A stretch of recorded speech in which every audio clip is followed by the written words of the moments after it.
What's up, phonies? Homies? Players? Niggas? Yeah, I just said the N-word, so what? Anyway, nobody's gonna watch this video. So, what's up, phonies? It's Crazy Pretzel here. So, we're gonna do some NWA reviews today. We're gonna review episodes 26 and 27. We're gonna do a two-parter episode today.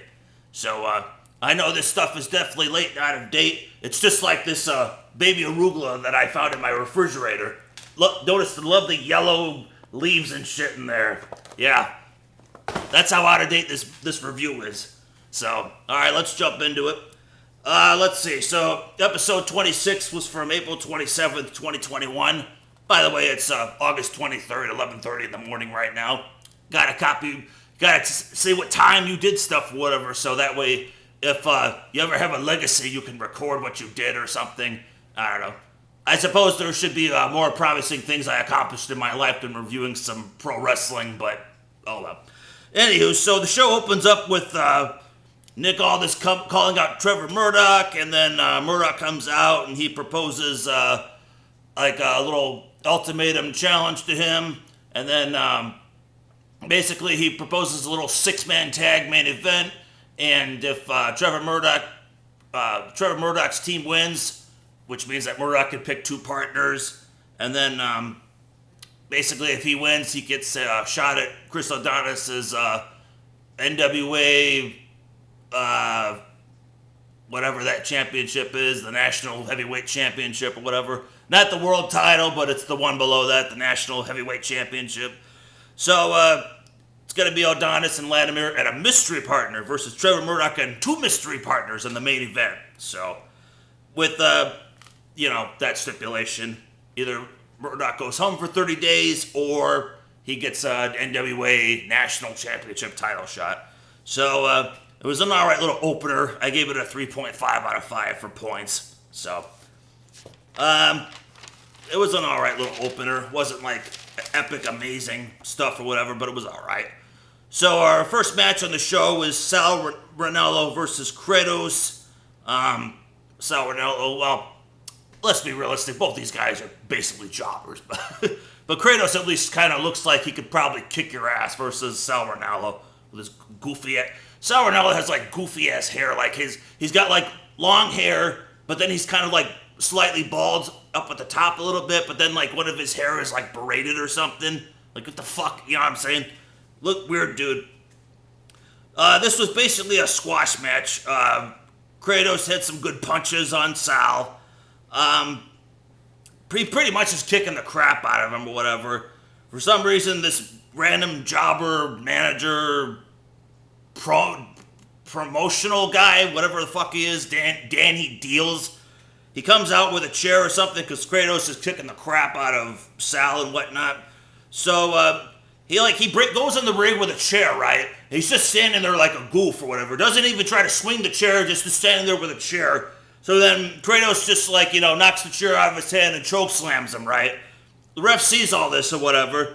So then he gets Sal back on the toward the ropes, and he's holding the ropes or whatever and just stomping him on the ropes and whatnot.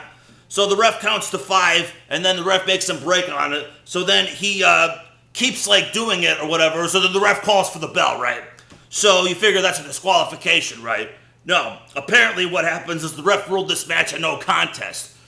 How the fuck was this a no contest when clearly Kratos was breaking the rules and not, obliging? There should have been a DQ win for Sal. So we're taking a 5th point off because the referee clearly doesn't know how to ref a match.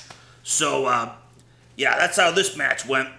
After the match, Kratos is beating up Sal a little bit more, and then he's getting it in Tim Storm's face at the commentary table and stuff, and that's about it. And then Chris Adonis and Latimer come out and ask Kratos to be on their team later, so which I believe he accepts later on. So yeah, so I gave this match a 3 out of 5. I'm down for a good squash match. Don't get me wrong, but we had to take a 5th point off because the referee is retarded and doesn't know how to officiate a match. So he doesn't know the rules. So that's not the first time we've seen this on this show, how the ref doesn't know how to officiate rules. We're going to see that again later on. So next match we've got, or it's not a match, it's an interview. It's Slice Boogie with I don't know, this guy named Kyle always does like these interviews on the show with the two guys standing here. You know, in a good old WWE kind of promo or something, you would have like, you know, guy interviewing, someone else comes out and attacks him from behind and starts kicking the crap out of him or something. Or they'd be interviewing and be like, hey, what'd you say? You said that, what'd you say? And then they would start fighting. And then it'd be a pull apart. Now, these guys are just standing there civil, you know, civil and whatnot. So, anywho, so Slice Boogie and Jack Stain are talking to each other.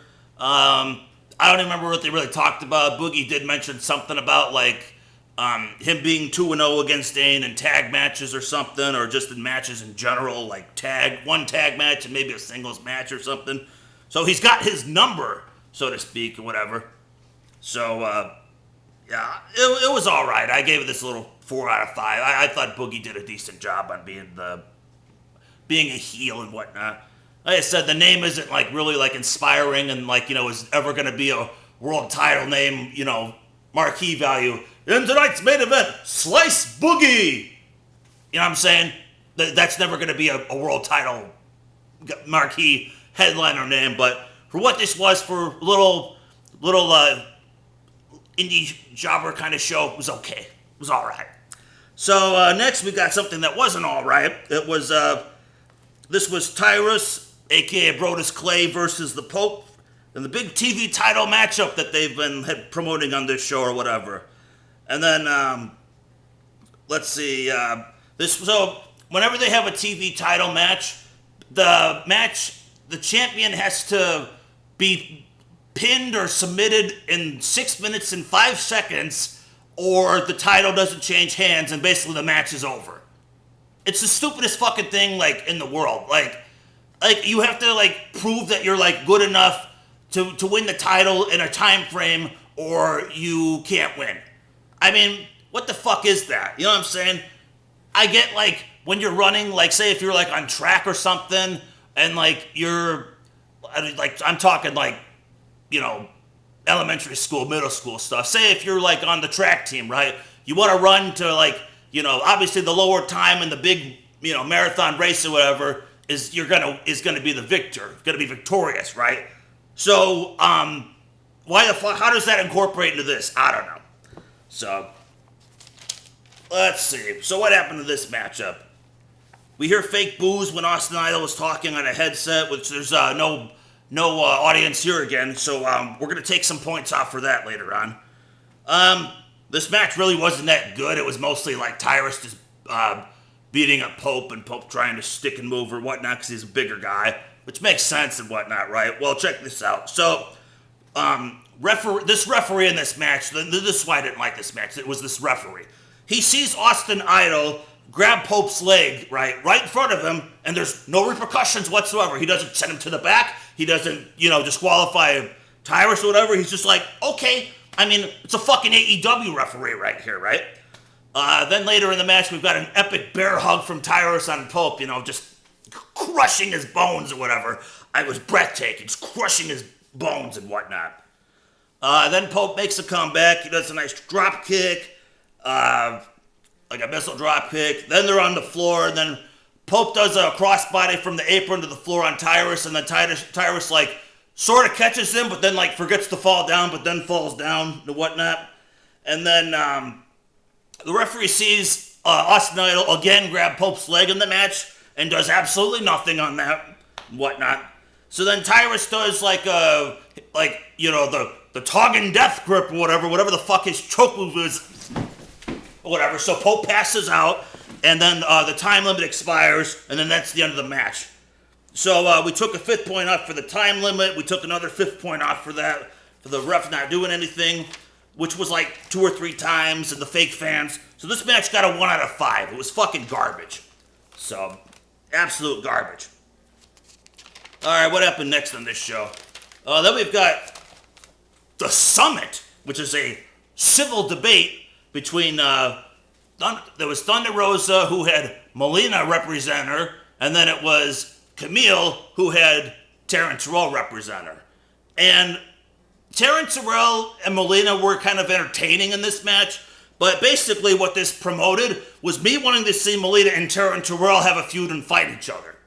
Like, this did nothing to further Rosa and Camille, in my opinion. Like, I want to see, like, just watch this segment. You want to see Molina and Terrence Terrell fucking fight each other. Like, this did nothing for them. And why the fuck do Camille and Thunder Rosa need two other people to cut promos for them? Like, who the fuck booked this? Like, I can understand if they were like, you know, it's a person that can't talk, so you got the manager talking for him, kind of like Brodus Clay, for example. But, like, you know, with Austin Idol. But it's like, Thunder Rosa can kind of talk, Camille can kind of talk, but whoever booked this, Billy Corgan or whoever, was like, no, we gotta have these other two women speak for them because whatever. So I gave this a 2.5 out of 5. Like I said, it was kind of entertaining. I liked Taryn Terrell and Molina. They were both doing a good job, especially Taryn. She was cracking me up. But, I mean, this is supposed to promote, like, another match and whatnot. Like, it was... You gotta take points off. For whoever... The booking was stupid. But, I mean, it was entertaining. I mean, Taryn was cracking me up. It was probably the most entertaining thing on the show, to be honest. Then we have our main event, which I'm not gonna lie, I fell asleep twice during this match. I tried watching this twice, and granted, both times I watched this was like after a night of work that I worked beforehand, so you figure like a 10-hour day or something. So I fell asleep twice during this match, so clearly it probably wasn't that interesting to keep me awake, so I gave it a 2 out of 5 because based on that, but it was a 6-man tag. It was Murdoch, Aaron Stevens, and Sal Romero. No! It was not Sal Ronaldo. It was Tim Storm representing him. So it was Tim Storm, Aaron Stevens, and Trevor Murdoch against Kratos, Tom Latimer, and Chris Adonis in a 6-man tag. And Adonis hit a full Nelson slam for the finish on Tim Storm. I think like Ronaldo got on the apron to cheer on Tim Storm or something, which kind of confused Tim Storm, and then he got hit with the full Nelson slam and they lost the match. So Murdoch gets to go home for 30 days and doesn't get a title shot. So they've been promoting, like, seems like they've been trying to push Murdoch all this in a feud or something for like the last few shows, and then it's just going to end with him going home for 30 days and nothing's going to happen. So is he going to show up like on the next show with like wearing a mask or something or whatever, and you know what I'm saying? Oh, that's not Trevor Murdoch, that's this new wrestler so-and-so or whatever, like a Mr. America thing in the WWE or whatever. Remember that Mr. America, Hulk Hogan back in the day? I don't know. This show got a 16 out of 30. It got a 53%. Wasn't that great of a show. But like I said, I did take points off because of bad officiating. And also, like, I fell asleep twice during the main event. So, sorry about that. All right, let's take a little break here. We're going to do our Babe of the Week. Our Babe of the Week is a porn star, Alex Lynx. Yep, that's our Babe of the Week. Alrighty, and then we're going to do our Song of the Week here. This is a little band I like called Letters from the Fire. Now, granted, they've had 2 different singers, and this is the one I see they usually listen to. It's this chick named, I think her name's Nina Bergman. I don't know. I kind of like knew about her back in like 2004 or something. There was a band I liked named Kidney Thieves, and they kind of like the band kind of left the singer for a little while and did like a little gig with her, and they did like 4 songs or whatever and whatnot. I might post those on this channel someday just to keep the songs alive. You know what I'm saying? They're not a band anymore. I don't know who the fuck owns it, if anybody owns anything. So, but anywho, so this is Letters from the Fire with a song called Comfort You.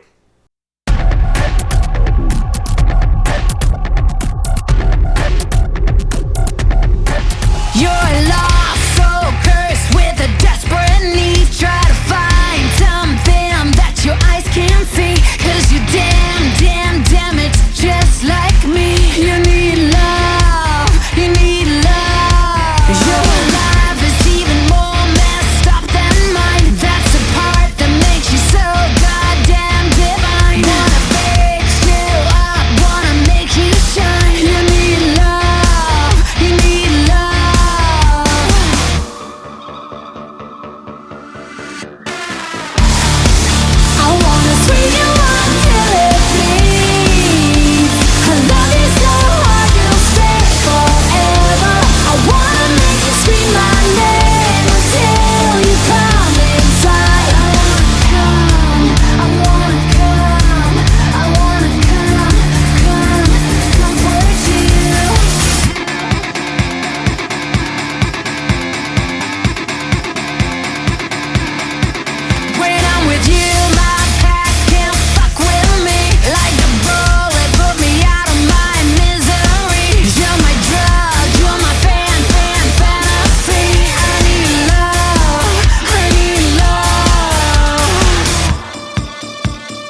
So we're going to review NWA Powerrr, episode 27 from May 11th, 2021.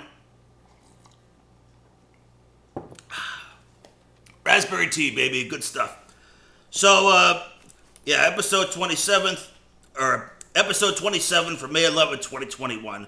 So, before, the show even starts off, apparently there was some, Nick Aldis was apparently on one of their, recap jobber shows or whatever, and, apparently, Billy Corgan made a match that it's going to be a 14-man battle royal or something to determine a number one contender for his world title or something.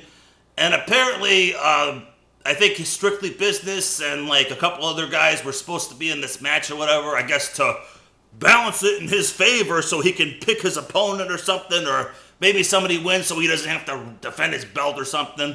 Something like that, I guess. But apparently Billy Corgan changed it or whatever and took them out and didn't tell him that. So that's going to be our epic story for this show or whatever. So, and that's how the show opens up. We've got our usual Nick Aldis promo to open the show.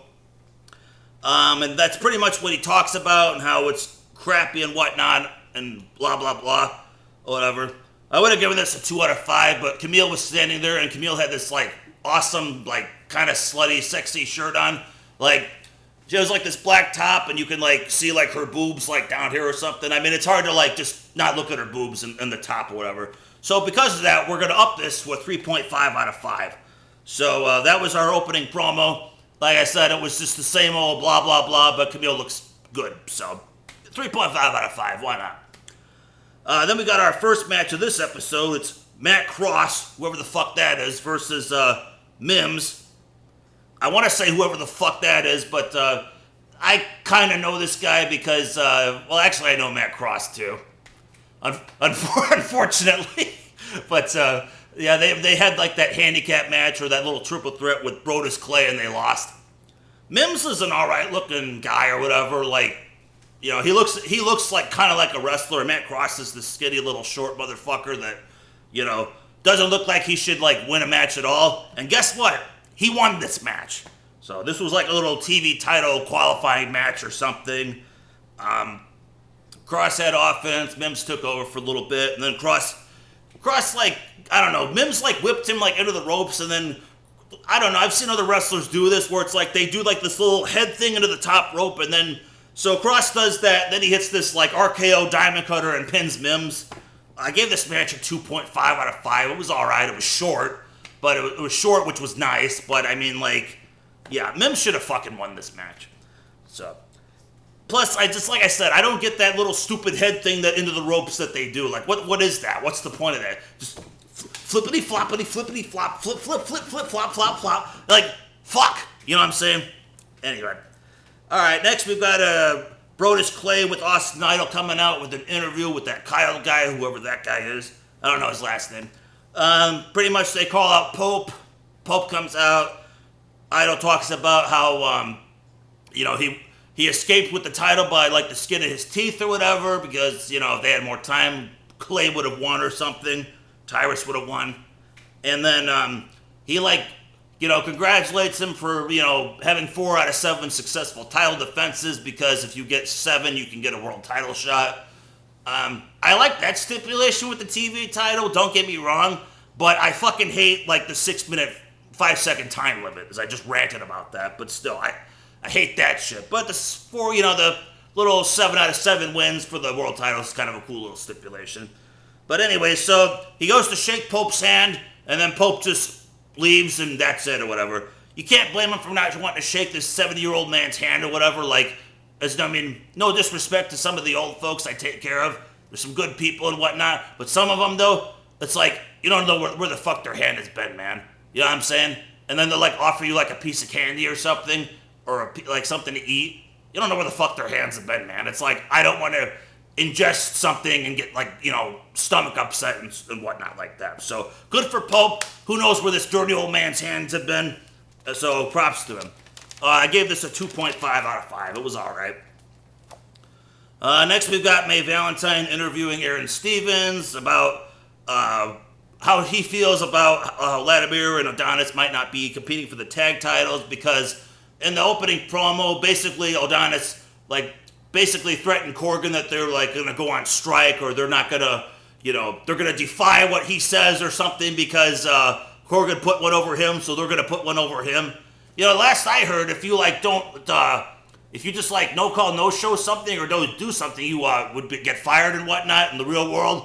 But apparently in wrestling, you can just do that and it's okay. It's all right. You know what I'm saying? It's all right.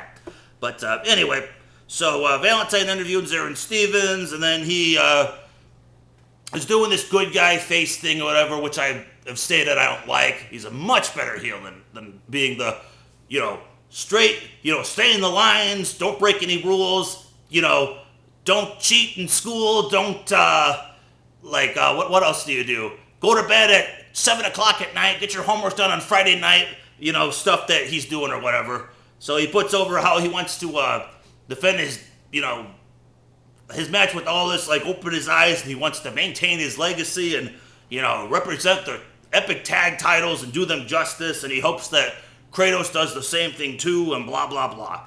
Blah, blah, blah, bling, bling, bling, blah. I would have given this a 2 out of 5, but I gave this a 3 out of 5 because May Valentine looked good. So, yeah. All right, next we've got Sal Ranallo doing an interview with Kyle, and then he has a rematch with Kratos. Basically, like, they're like, you don't have to do this, and Ranallo's like, yeah, I got to do it. I got to be a man and stand up for myself and blah, blah, blah. I can respect that, but like I said, you look at the guy's hair again this week, and he's got like this fucking little braid in his hair with long hair over here and shit. Like, what the fuck is that? I mean, it would be like buying peanut butter, but instead there's almond butter inside of it. Like, what the fuck? So, anyway, this was a nice squash match. Appreciated that. It wasn't a long match either. Pretty much like Sal tried to do something, and then Kratos gave him a big clothesline. Then there was a cool spot where like Ranallo did like a couple of dodged a couple of moves from him and kicked him. He went for like this springboard something, and then like Kratos just fucking nailed him with a knee as he was coming at him. It was a cool spot. And then the finish of the match, and I don't know what they call this move. Basically, he like went over to Sal's legs and like lifted his legs up, and then just flung him back, and I guess it was a German suplex or a wheelbarrow slam. Hits that move, 1, 2, 3. I gave this a 4 out of 5. It was a fun squash match. I would have given this like a 5, but here's the thing.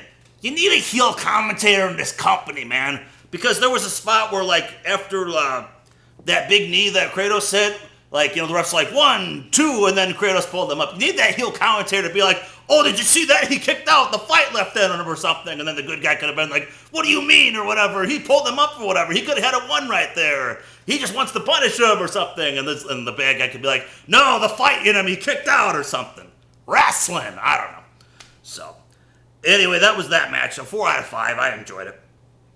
Then we had a little interview thing again. It was Thunder Rosa with Melina and Camille with Taryn Terrell. Except this time they decided to not have Taryn and Melina speak for them, and Rosa and Camille spoke for themselves and whatnot.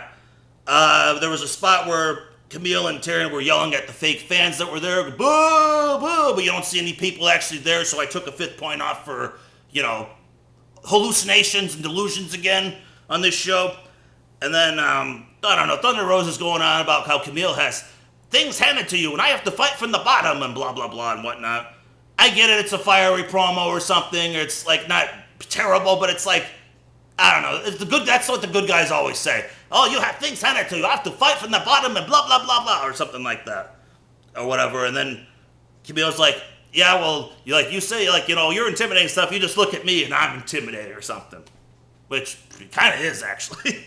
So basically, last week they talked about some stipulations, or Camille talked about some stipulations for Rosa to accept or something, and she started to kind of go over them a little bit. She wants a 20-minute match, and basically Thunder Rosa can't wrestle for NWA or any other companies, and then Rosa agrees, and that was this promo. It was all right. I gave it a 2.5 out of 5. I wasn't, ecstatic, but at least they technically booked this right and didn't have, the 2 other women represent them. Because, like I said, I still want to see Melina versus Taryn Terrell, because that's a feud. So, then we got our main event of the show, because the actual main event never existed. but that's what I'm going to talk about that in a second. So let me see how long this is. By the way, there's my tea. Running out of time. All right, so we got Slice Boogie versus Jack Stane in a Falls Count Anywhere match. Fun match. I liked it for the most part. There was a cool spot where like Jack Stane suplexed Slice Boogie on the floor, like because they pretty much fought like on the floor, like on the concrete for most of this match. So maybe it was a little bit slow, but they were also being safe with each other in a way, so I appreciated that. There was a cool spot where Boogie like dove over the top rope and went forearmed or clotheslined Jack Stane and got a 2 count off that. That was the only dive in the match, so I remembered it because it was the only dive. AEW doesn't know that logic. Then the finish of this match sucked. It was Crimson comes out. Apparently he's like tag partners with Jack Stane on a tag team called the War Kings or whatever. So he comes out and then basically like Boogie's like bashing him with a chair like in front of him, which was kind of cool or whatnot. And then the finish of this match sucked or whatever. And I'm gonna like enact this for you. So, all right.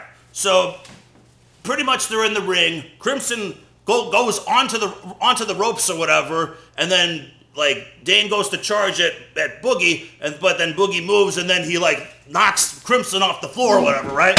Oh shit! You fell on the floor. Oh shit! Hey man, are you okay? Yeah man, I'm good. Just get back in there. No, are you okay? Yeah man, I'm good. Oh shit! Up. Don't know if you saw that towel getting thrown, but so he throws the towel in, and that's the end of the fucking match. So, yeah, what a piece of shit finish that was. So, I might have given this match a higher rating, but, come on, dude. Like, fucking a towel getting thrown into the Falls Count Anywhere match where somebody barely gets fucking hurt. And, you know what I'm saying? And the guy even, like, Crimson even had his arm up in the air and was like, yeah, I'm good, man. Get back in there or whatever. But that's how the match finished. It's fucking terrible. So, I'll give it a 3 out of 5. It was an entertaining match, but that finish fucking sucked, man. I might have given it a higher rating, but God, that finish. And then in the main event, which there is no main event, we come back to the show, and then we got Storm and Velvet and the other guy talking or whatever. Well, we were supposed to have a main event with Strictly Business, but against, Kratos and Aaron Stevens for the tag titles, but they've left the building. They've left the building, so we don't have a main event match. Well, that's it. Good night, everybody. Billy Corgan doesn't come out or anything. Like, doesn't come out, doesn't talk about this. The show just ends. So guess what? This show would have gotten a 70% from me, a 21 out of 30, if the Falls Count Anywhere was the main event. But the fact that they acknowledged that they were supposed to have another main event on this show, and it doesn't happen, and then there's nothing that even, like, involves saying that, like Corgan doesn't come out and interview it or nothing? No. So they lost 5 points right there. So the show got a 21 out of 35, a 60%. It was better than episode 26, but my God, man, like, I mean, why would you, like, no promo or nothing or whatever? And then that awful finish in the Falls Count Anywhere match. I don't know. I think because of the fact that we had women and seeing cleavage and boobs on this show made this show better than last week's show, probably grade-wise. Probably. But, yeah. Alright, well, that was my NWA Powerrr reviews for episode 26 and 27 from April 27th and May 11th. So, thanks for watching, guys. I hope you enjoyed it. Peace.